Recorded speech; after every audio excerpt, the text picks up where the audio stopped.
To order. Today is the 6th day of March 2026, and this is our regularly scheduled work session for today. We would ask that you join us in the Pledge of Allegiance. Let us pledge. I pledge allegiance to the flag of the United States of America and to the republic for which it stands, one nation, under God, indivisible, with liberty and justice for all.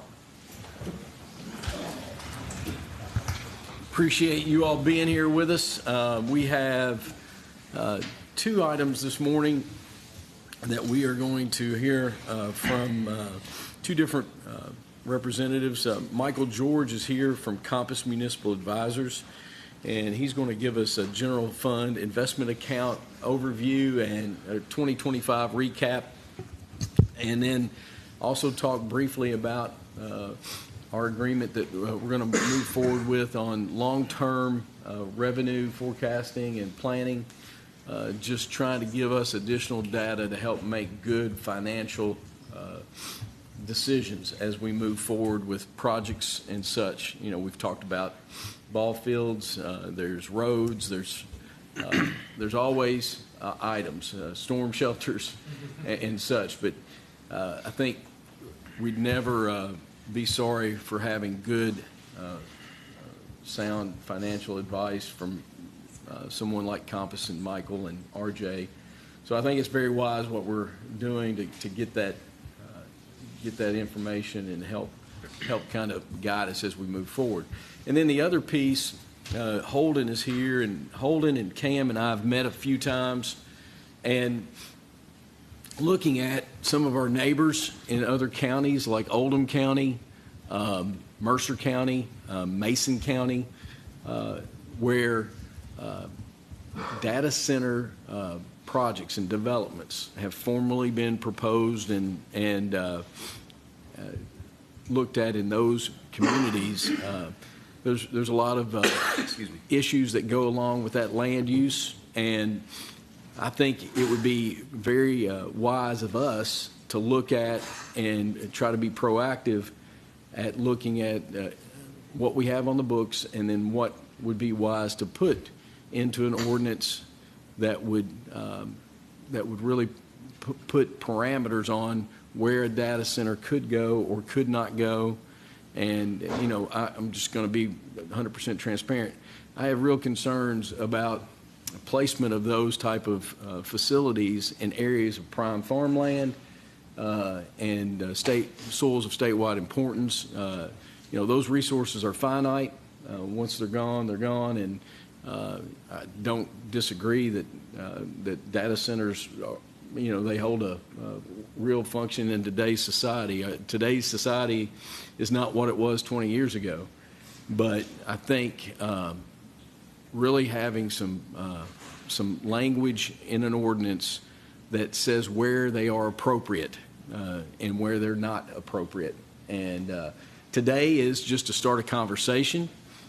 I've had no development come to me and say we're interested in site A, B, or C. It's just us trying to be proactive and address the issue. So we'll try to leave here today, you know, kind of gauging the pleasure of the court and what direction the court wants to go moving forward in this discussion. It's just simply a starting point for a discussion. And then at 10 o'clock, we will have to have a short special called meeting for one agenda item, and that's transferring funds from the general fund to the jail fund to cover some account balance there. So it's just simply a transfer. So we'll do that at 10 o'clock. Michael, thank you for being here with us. And then any court members, I'll remind you all, when you need to ask Michael a question or make a comment, please push your microphone. So we'll turn it over to you, Michael, and I'll see if make sure Zach has your mic hot. And we always appreciate your guidance and trust your guidance, and we're glad to have you here today. Well, thank you, Judge. I appreciate that. As Judge Covington mentioned, we've got two things that we planned on going over with you all this morning. The first is a summary of the general fund investment account we worked with you all on, and then secondarily going to discuss the financial plan and long-range plan that we're currently working on. And so first, starting with the investment summary, we put together a very kind of brief summary to go through. I also printed out all the account statements, but quite honestly, they're very convoluted, and they're 10 pages, and they're kind of hard to follow. And so the thought was, let's put something on paper that's much easier to follow. And so I've kind of summarized this on the first page here of kind of what the parameters are for your all's investment account and what your current investment holdings are. And so right now, you all have this investment account that we work on and advise you on that is in a custodian account with Schwab. And that account has very strict parameters around it. And if you all remember when we started this engagement several years back, we were very clear on wanting to restrict the investment holdings in this account to essentially U.S. government bonds, treasuries, and agency bonds. And then there's also an allowance for Kentucky municipal debt. But currently, all of the investment holdings in that account are either in U.S. Treasury bonds or U.S. Treasury money market accounts. And so very strict parameters.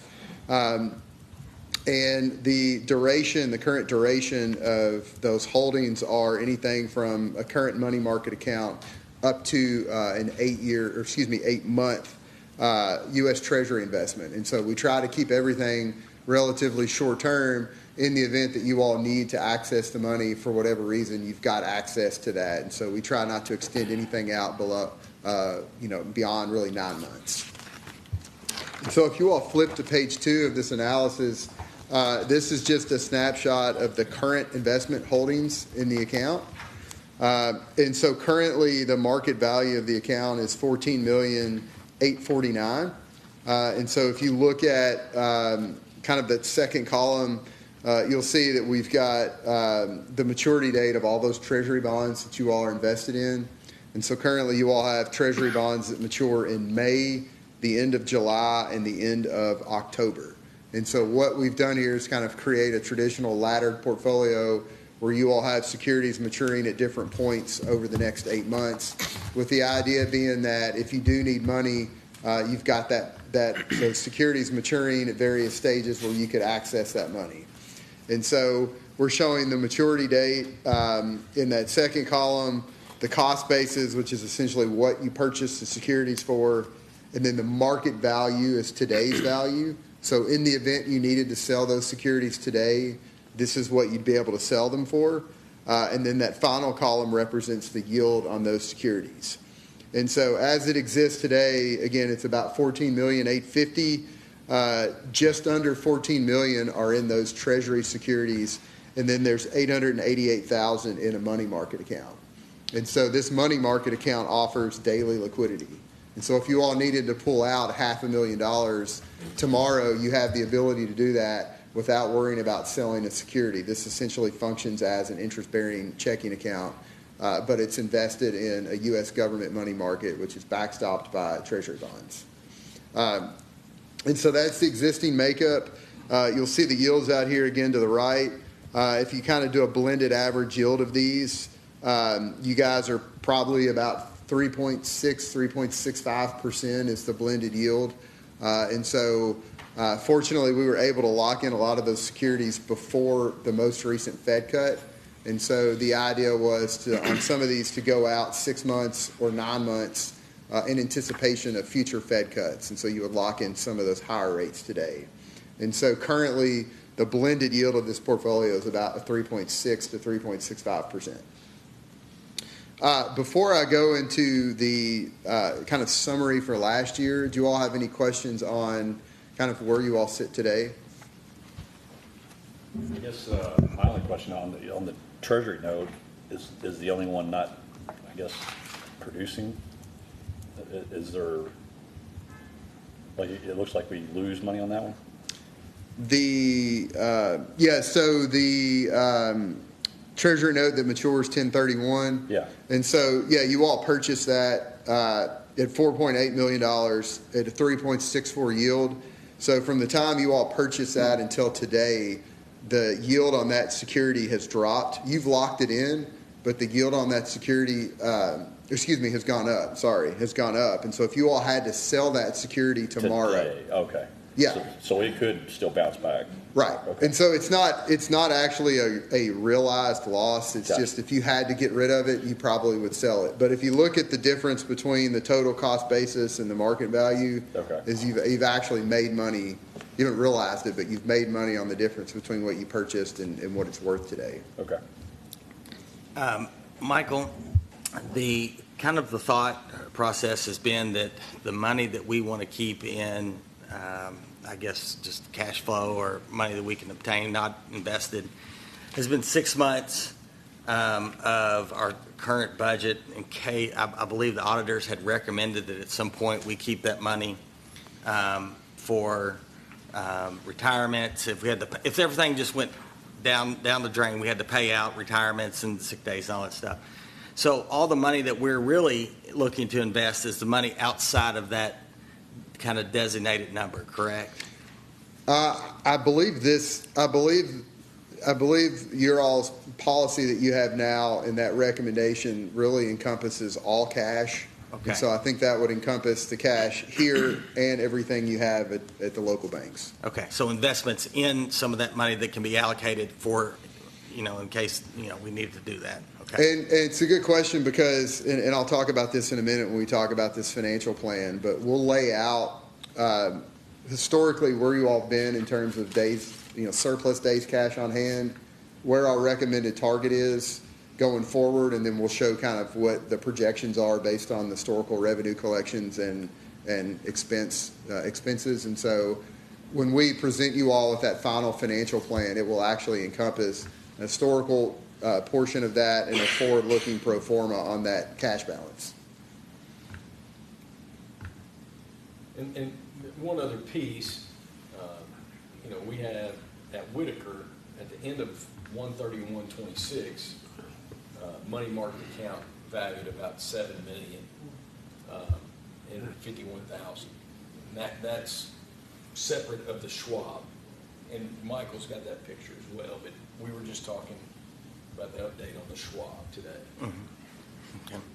Yeah, and the good thing here, and to kind of tag along to what Judge Covington was saying, is if the local banks, you kind of look historically speaking, the last couple years, we've seen Treasury bonds outperform in many ways CDs or local bank kind of options, and with some of the rate cuts, we're seeing Treasury rates go down further and further where they were a couple of years ago. And so there could be opportunities in the next year or so where you could get a better return at buying CDs or something at your local bank. And so I think part of the reason why you've got that money at Whitaker now is they were able at one time to offer better rates than what the Treasury market is. And so we worked with Judge Covington and Michelle on moving that money from Schwab over there, and so you all would get the best rate possible. Any other questions? Okay, so the final page on the investment piece that we have is we wanted to kind of give you all a summary of the investment results for the last calendar year. And so this is basically just all the activity from January of 2025 through December 31st, 2025. And if you look at the top part of this table on page 3, you'll see you had a starting balance between your Treasury bonds and the money market account of about $16.1 million. And then over the course of the year, the interest earnings on the securities were $545,000. You all paid out essentially $10,000 in fees. And then that gives you a net gain of $535,000 in the account, which was about a 3.76% return on the account.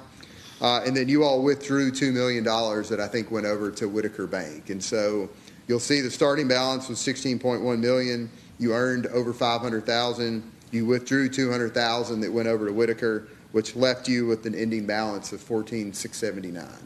And so Again, you all earned net $535,000 in the account. It's about 3.75%.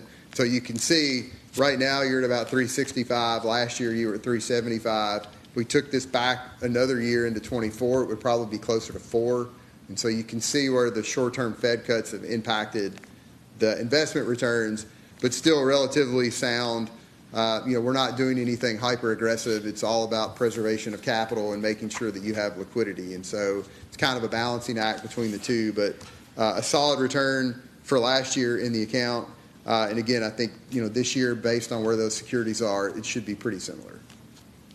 So do you all have any questions on the 2025 summary?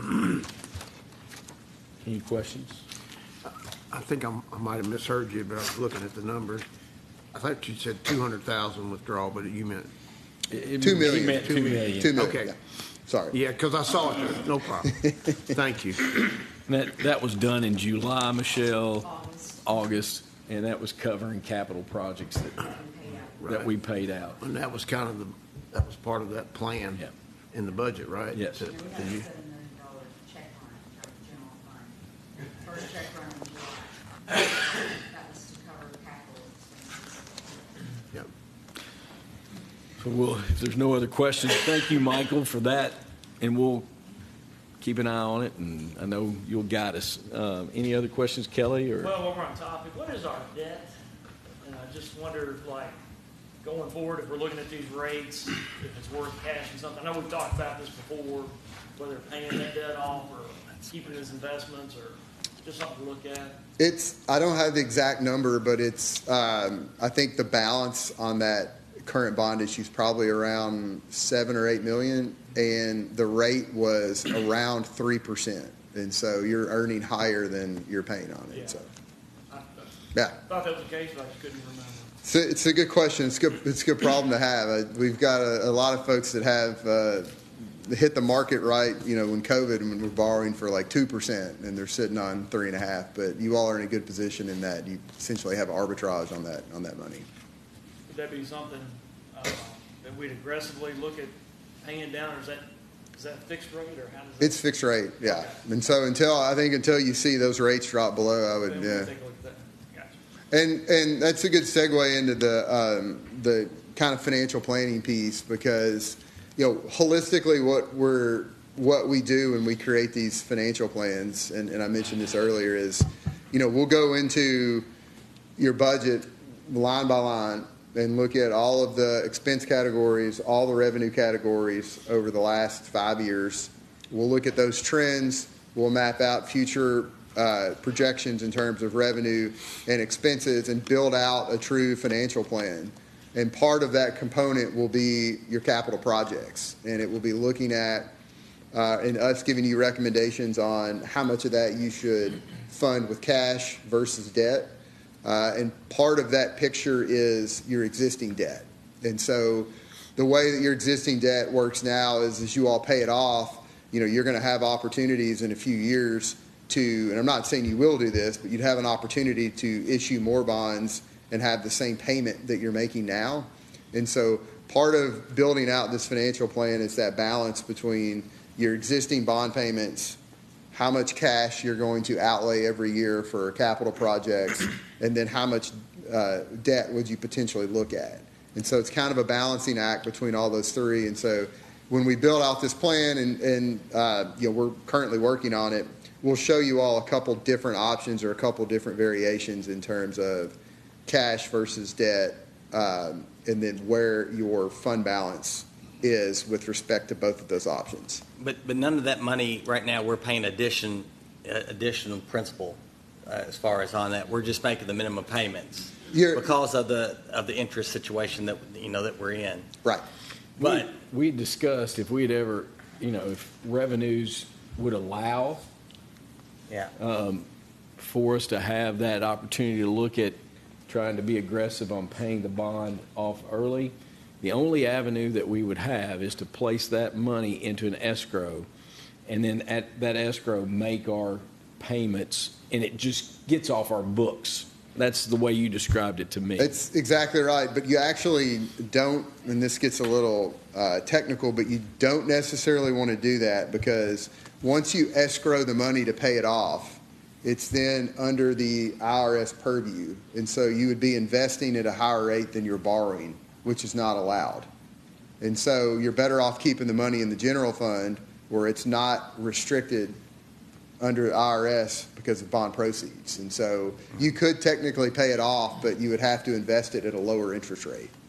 I hear what you're saying, Judge. I think you're looking for a balance to where we can invest in capital, we can continue to pay off our debt, and then we can continue to maintain our existing expenses that we have. To just have a good physical plan to Yeah. meet the needs of the agencies, but then also, what are the future capital needs that are the goals of the court, and then you have that data about our long-term revenues, 5 years out, and these are educated projections,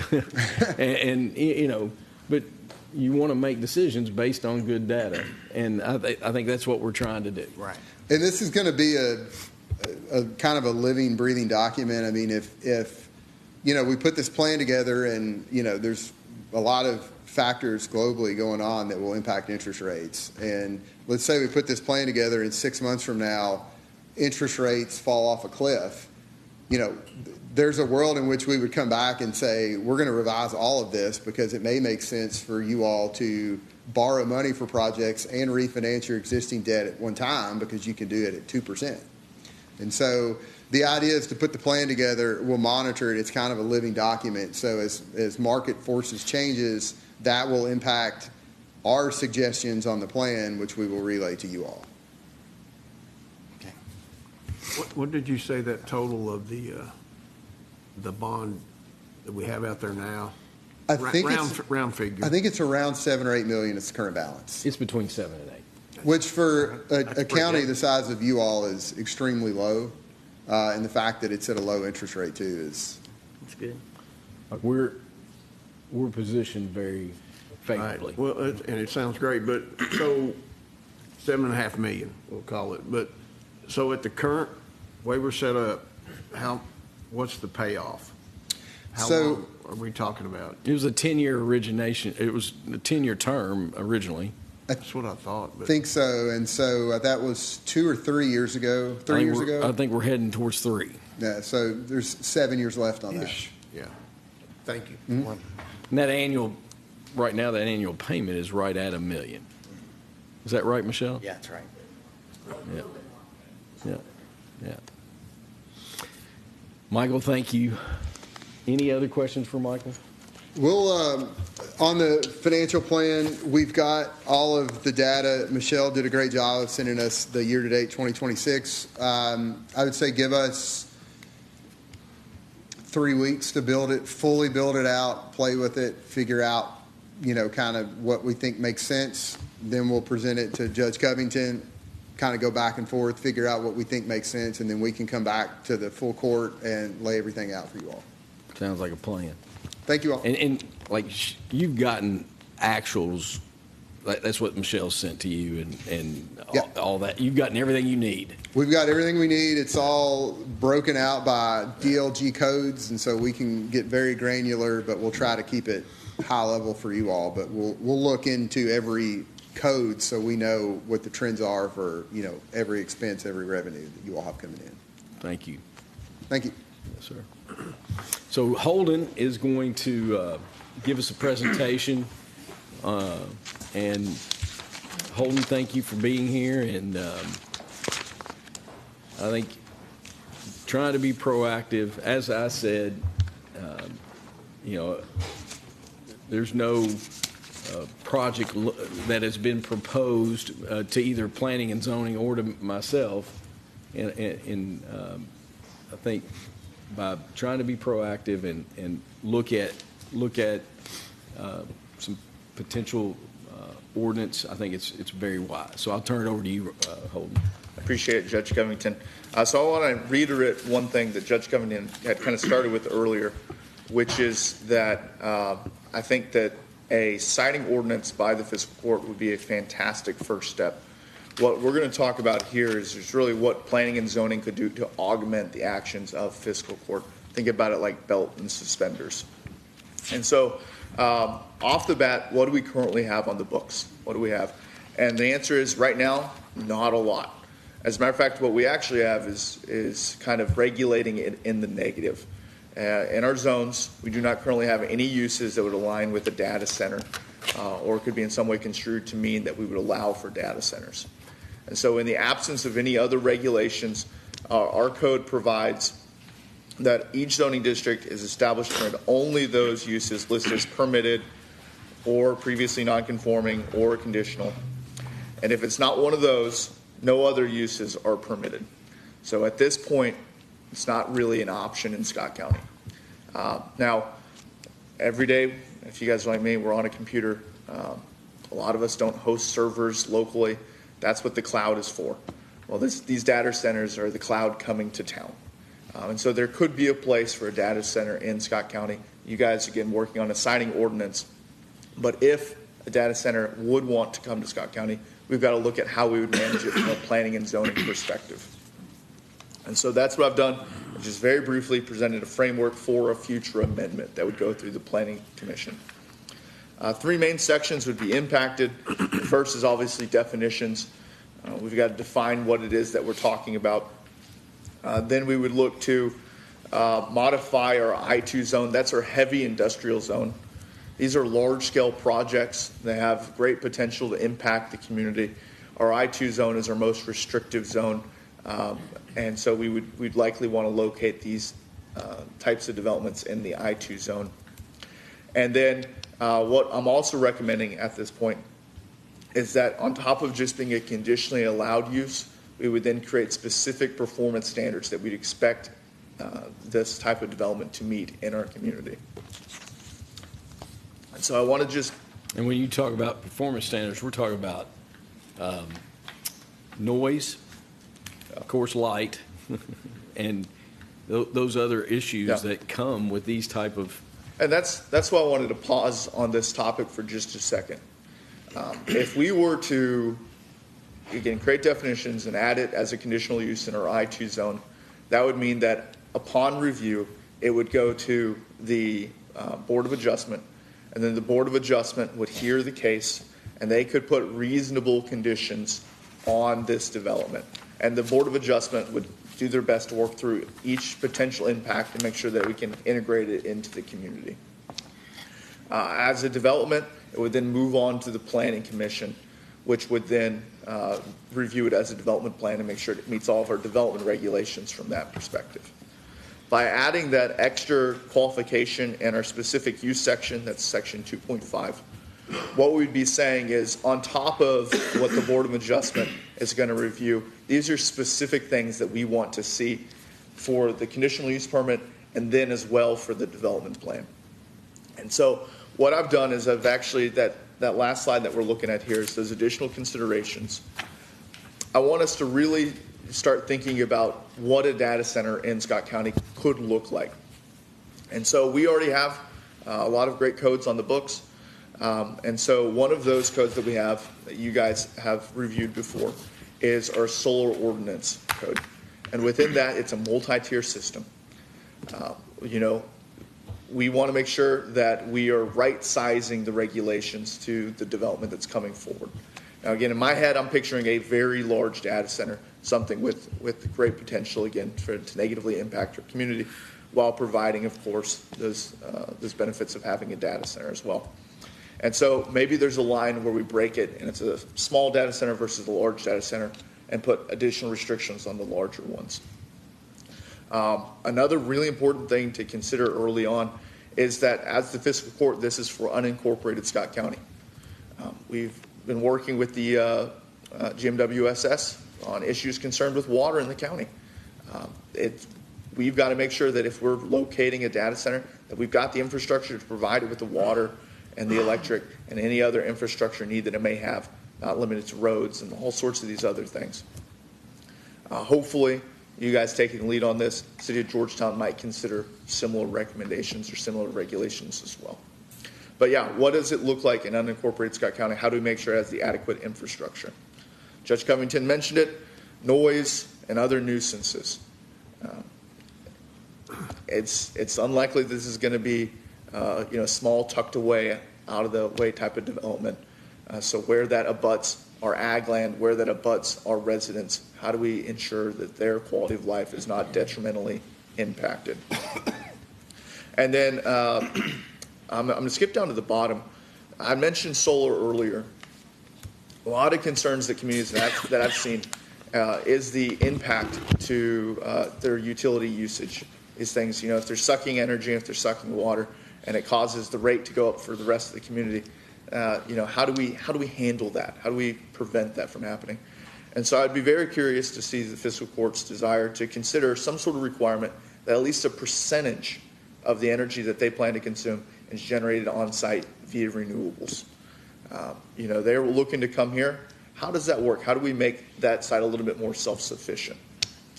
And then finally, and this is, this is big scale development.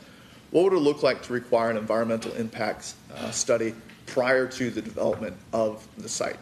How do we ensure that, again, there's not some sort of downstream consequence that we're not catching early on, that we can just do the homework up front so that everyone has the answers before they get asked the question? And so this is kind of the framework that I've provided. Again, the idea is that this would be in conjunction with fiscal court's siting ordinance. And I want to say, as you guys look forward into a siting ordinance potentially, that protection of the ag lands, in particular prime soils and soils of statewide importance, is very important from the planning and zoning perspective. We have spent years and decades creating policies to protect that environment, and you really only get one shot with it, because once it's developed for something like this, there's no going back. And so I'd like to answer any questions that you guys might have. If you ask me about a timeline, I'm going to say at least a year. Holden, I was looking at the zoning map we have for Scott County. Mm-hmm. Now, that's also included the city of Georgetown as well. And if the recommendation is for I-2 zone, we don't have very much I-2 acreage as far as to put something like this, if this was the ordinance that was passed. So my question for additional considerations, and I'm not an advocate, I'm just still thinking through this a little bit. When we do the comprehensive plan, is there going to be a push to add I-2 zoned areas, or we are just going to look at what we currently have? We have some I-1s, but there's not very much I-2. Yeah. Is that going to be kind of a recommendation or something that we need to kind of look at? So as a part of the comprehensive plan, we will do a needs assessment and basically calculate how much acreage we believe is necessary for that 5-year window, that 10-year window, that 20-year window. The thing that I would say, though, is that in the event that a project were brought forward and they said, we want to do this, and we say, well, that only works in the I-2, the first step obviously then becomes a rezoning process. That rezoning process, again, as far as fiscal court is concerned, is really the opportunity for this body to weigh in and say it is an appropriate location for that intensity of use. I-2 is a very intensive use. It's most likely to cause off-site impacts. And so the reason why there's not a lot of that just preemptively zoned is we really want to take a look at that on a case-by-case basis and what use they're proposing. So currently, the way I'm looking at this, I don't think we have any available acreage, or maybe we might have a small section, but there doesn't seem any available acreage for I-2 if there was even an application today. Yeah. We would have to go through the rezoning process. Right. I mean, But that's why I think there is wisdom in a siting ordinance that is in conjunction with what planning commission could do. And in my opinion, we tackled this with a transfer station siting ordinance. Really having, very detailed, regulations on where this can and can't go. And then, I'll go back to what Holden said and what I said at the start. This type of development takes up a lot of land. It has a lot of considerations, and I would, I have strong feelings that this type of development, like we need to really look at very strongly at prohibiting it in areas of prime farmland and soils of statewide importance. I would agree.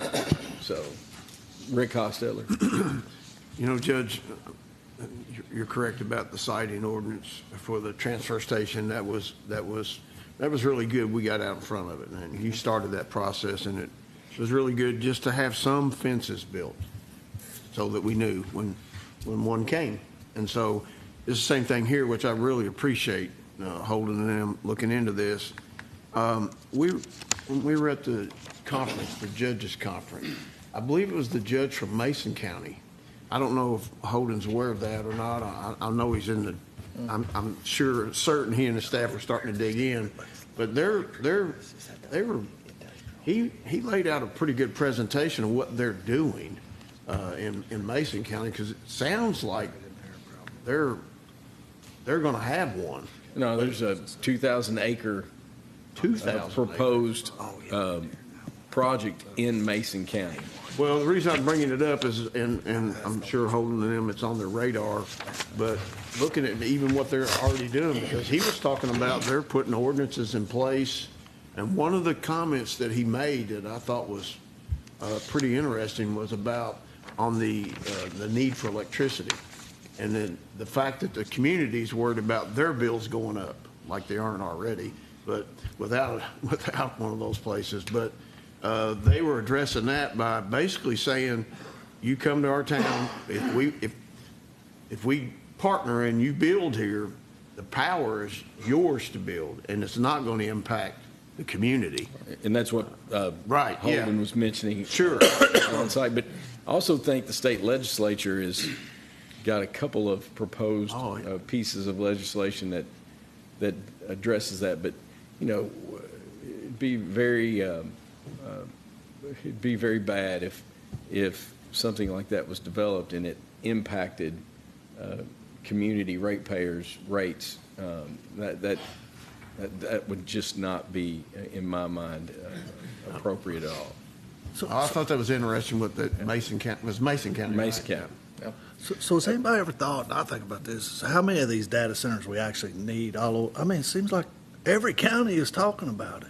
Well, But I mean- I'm going to go back and say that we have not been contacted by a developer. But I mean, we're all thinking about Yeah, it, but trying to I get think ahead. I can't answer that question, but I can know give an that- anecdotal answer to that. Go ahead, Holden. So I'm a history major. That was originally what I did. The first fiber optic transatlantic cable that got laid for internet connected Europe to America, they said that's more capacity than we'll ever use. It took 18 months to fill up the capacity of that band. And so as technology continues to grow and expand, you build a data center and you say, oh, that's more than we'll ever need. And pretty soon it expands. Me personally, I hope we never attract one. Yeah. I don't think this is a county we need it in myself. To me, they are to be built down around western Kentucky, around the dams, and well, they've got plenty of power and stuff down there, but that's just my personal. And what we talk about, these type of projects, they bring jobs when you build them, but afterwards there's not a lot of jobs. And, what we have talked about is for economic development purposes, we exist to provide services. And I think the best way to do that is to try to promote job growth, good, diverse job growth. I agree. And I'm not saying that there's not a place for these type of projects, but I would go back that I think our focus is on the economic development side is good job growth and opportunities that are long term for people. That's where I would be more focused at. And this type of project, it eats up a lot of land, and I really have great concerns and would want to make sure that these weren't cited. And I'm just one vote, but I think from listening and talking, that citing these in areas of prime farmland is not something that we want to do. Judge, do we need to have kind of a moratorium put in place, similar to what we did in the RV park, similar to what we did in the solar farm? Is that what you're suggesting, or? We talked about that a little bit, Chad, and I think that's at your all's discretion, but it might not be a bad idea, because it sounds like if there's not a specific entity reaching out, that there may be interest. So, and it's going to take, as Holden said, maybe a year or something or whatever, to go through the process, hopefully less, of creating the detailed zoning ordinance. So would the pleasure of the court be to consider at a future meeting a moratorium on any of these type of applications? That would put us totally out in front of, And give then, time. Gives you time to. and then that would Right. allow you to navigate the ordinance piece. You could do the citing ordinance part relatively quickly if you wanted to, but the rest of it, you need time, I think. Yeah. So is that something y'all would like to be able to look at as a draft in the future and then consider? Yes, sir. All right. Well, very good. Back Thank- to- Any other questions? Go ahead, Kelly. Well, I just have a comment, and Holden, I don't know how we would do this, but at that same seminar that I was listening to that Rick was, the comment was made to really vet the companies that are looking at doing this, that there's a lot of big investors with deep pockets right now trying to get in the game, and they may not really have the contracts, or they may, and it sounds stupid, but they may come in and buy all this land and start the project and then Speculators. walk away because they've got investors that are just hoping. And I don't know how you put that in an ordinance to somehow vet the companies, but just something to consider. Or I don't know if you've heard about that, but because when he made the comment, I thought, well, that sounds crazy, but maybe it's not. Typically, from the planning and zoning, we don't review a development's business plan. We do leave that to them. However, you guys just looked at an RV ordinance where part of it was the decommissioning of the project. And so one of the things that we could look at introducing into the ordinance is if we are, being speculative, in our development, then how do we, recoup or recover or mitigate the sites after the development maybe doesn't exist anymore? Right, because if they just started and pulled out and left us a huge mess. Yeah. And we've talked about that with the solar farms a little bit too. Like No, that was put into the solar farm ordinance. Yeah. And that, you're exactly right. So a decommissioning plan. Yeah.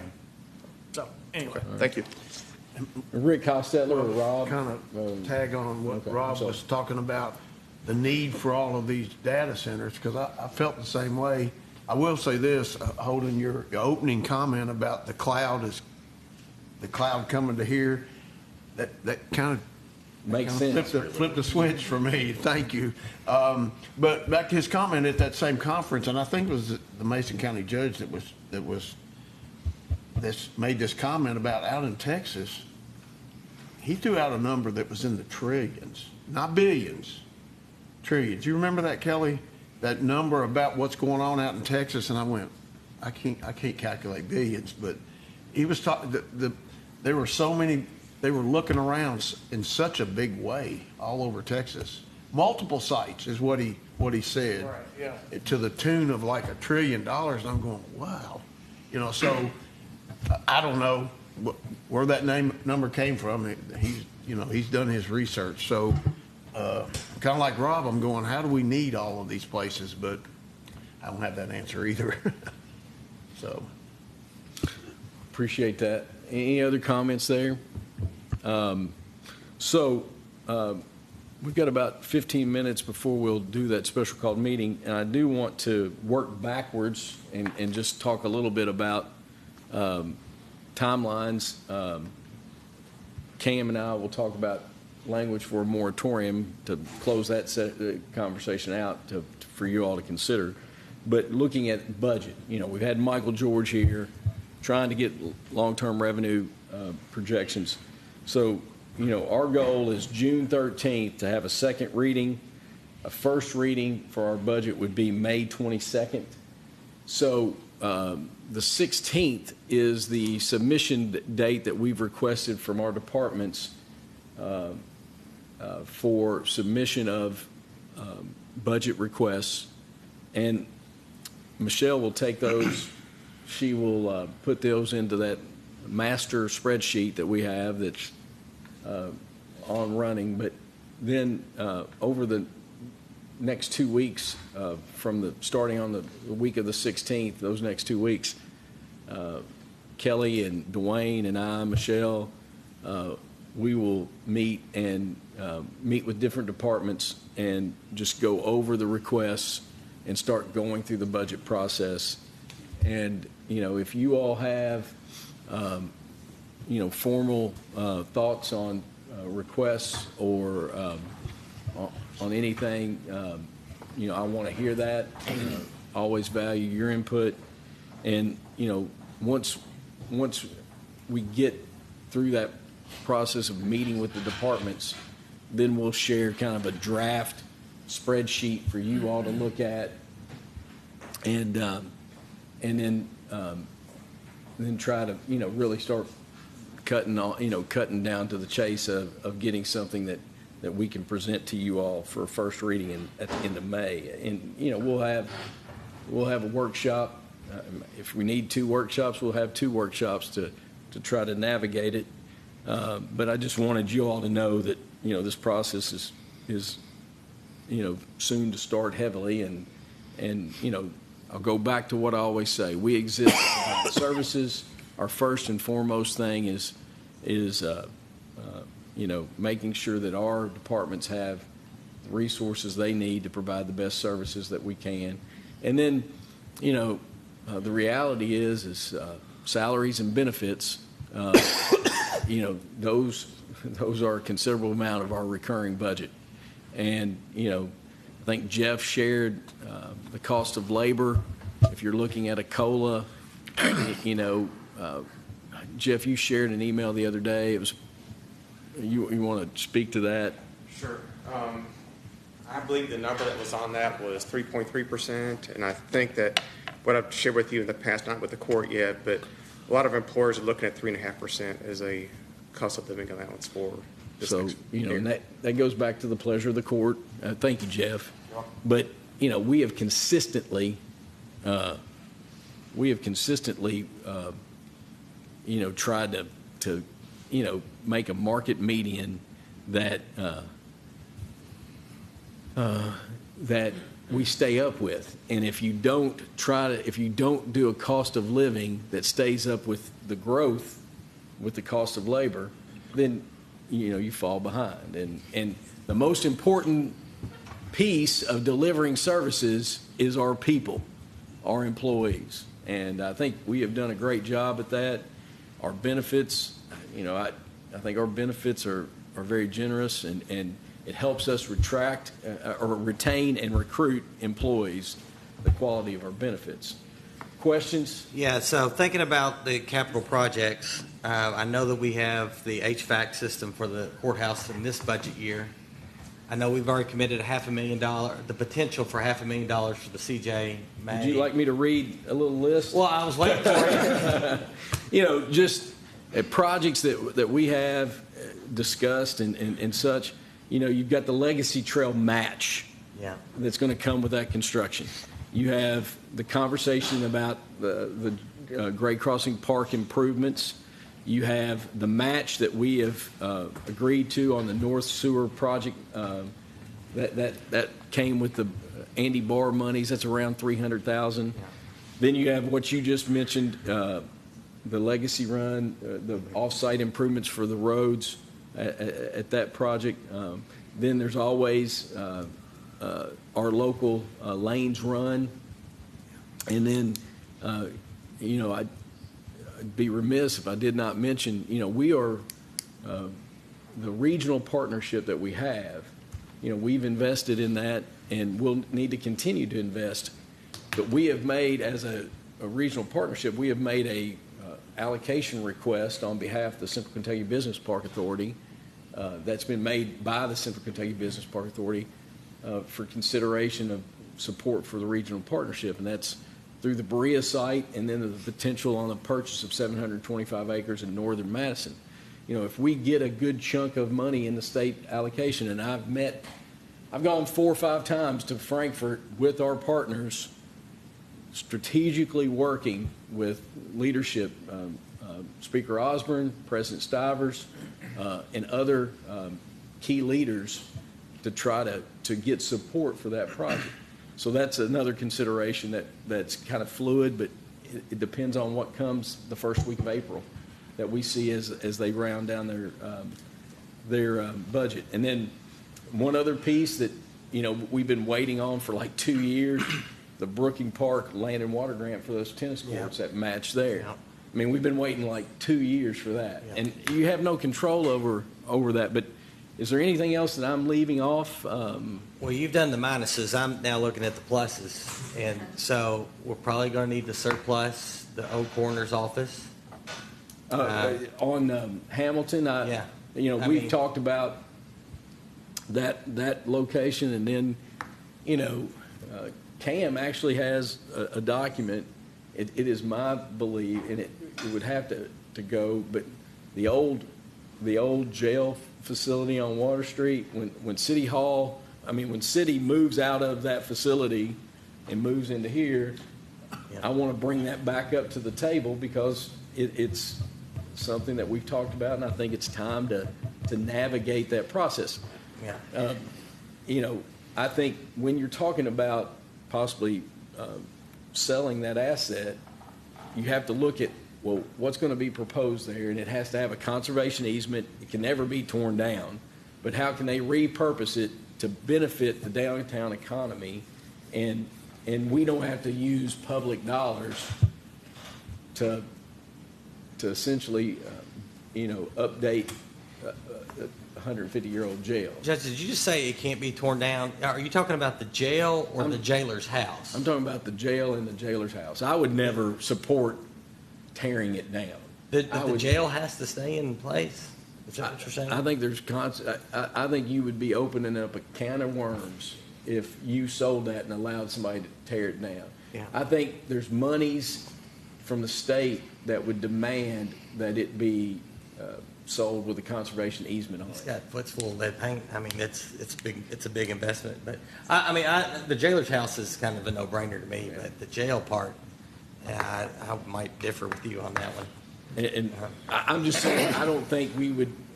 I think there's existing monies that have gone into that would require that it be conserved. Well, when we get to that point, we just have to find all that and find it, Yeah. But we had that kind of conversation at one point. The city was wanting to tear down the hospital, and people didn't want to tear down the hospital. But it ultimately came down to it was a safety issue for, that we had to do it. But we did get some grant money to do that. But if you could sell it and it be repurposed for something that positively impacted the community, the economy on that end, and that we didn't have to expend taxpayer dollars to do it, I think that's the consideration that needs to be made, and we can cross that here in the next few months. Yeah. But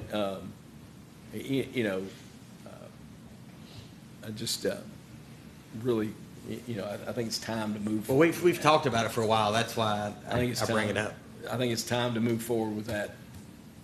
The other piece of property on the outside of the bypass, or the inside of the bypass technically, outside by the fire department, I'm still not too quick to move on it, but it's always there for a potential sale. You have a triangle of I can't remember if it's 7 or 9 acres. 9? It's 9.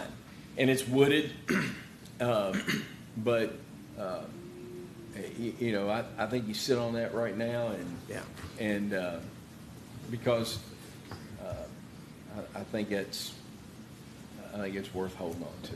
Yeah. Any other, and then JR and I've been looking at bridges here lately, and JR sent me a text just a second ago. This is good news because we met with him recently.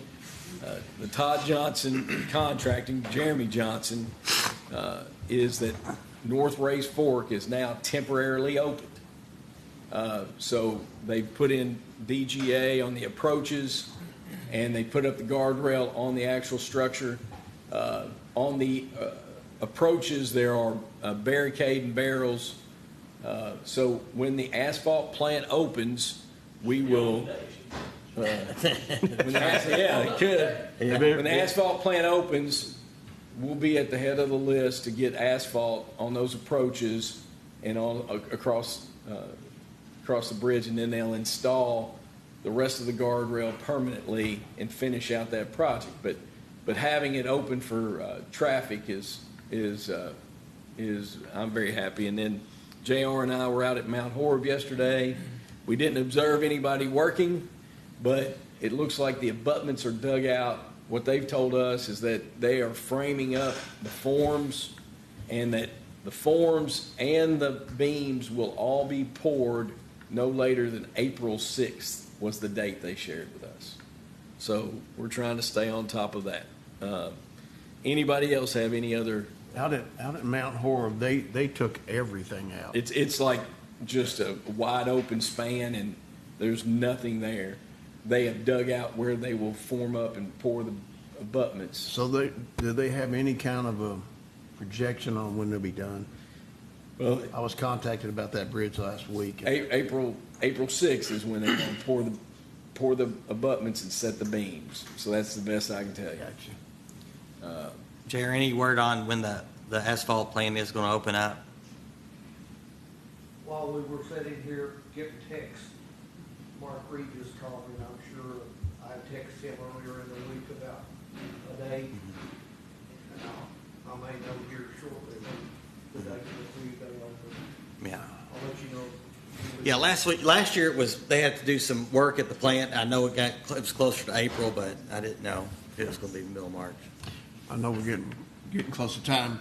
I've talked to you about it, Judge, and maybe one or two of the other guys, but I was contacted a few weeks back, and actually it was before the ice storm. There's apparently 12 to 24 students in Scott County that are on a trap shooting team. And the guy that's one of the parents they don't have anywhere to trap shoot around here. So throwing that out, I mean, I haven't done much investigating and talking and looking, but it's trap shooting time. Well, I would go back.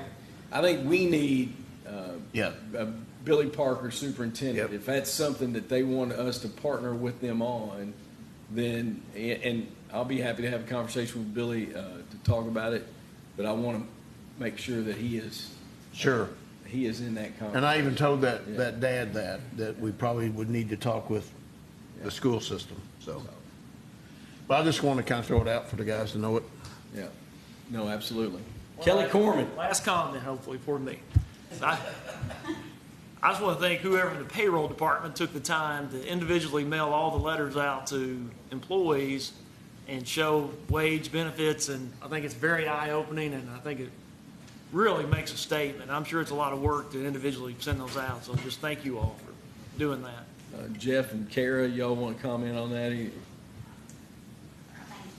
No, thank you. I mean, Kara does a great bit of the work just getting all the data in the spreadsheet. Right. We then pull that information into a Word document. And the goal here is to just create greater awareness of the compensation that everybody earns, but as well as the benefits, and just make sure people better understand the benefits they have available to them. I know it's a lot of work, but I think it's great. Kelly, thank you for bringing that up. I appreciate it greatly.